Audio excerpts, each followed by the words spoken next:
umukire si umuntu ku bintu, uzabirebe, uzabigenzure. Umukire si umuntu ubuntu, uzashishoze, uperereze. Umukire si umuntu nk'ababantu n'aba bose beze.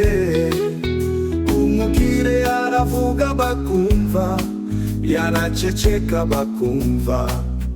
Ubukire ni ingenzi muri ubu buzima bw'abantu. Ubukire bwiza ukaba umutima n'ubuntu, utunge ntari udafite Imana imara amasano.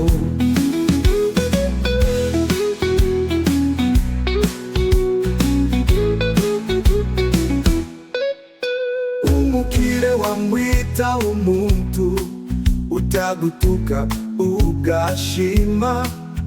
Umukire wamwita umuntu, utagukubita ugashima. Umukire wamwita umuntu, utabina na biuga koma yombi. Umukire wamwita umuntu, takureba igitsure udatega yombi. Ubukire ni ingenzi muri ubu buzima bw'abantu. Ubukire bwiza ukaba umutima n'ubuntu, utunge ntari udafite Imana imara amasano.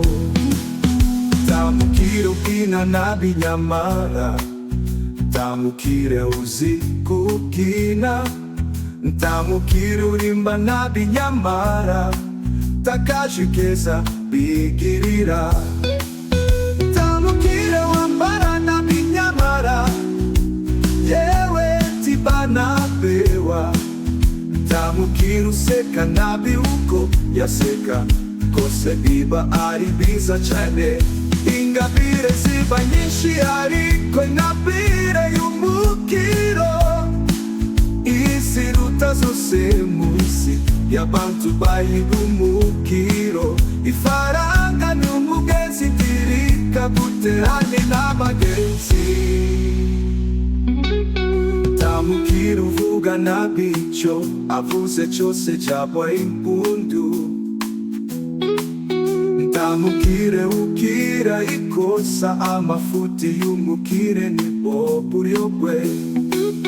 Tamukire ukira umwanya ba ari busy, iteka kuba kene bose. Tamukire uba muswa babyumva, akanga kwikopulika.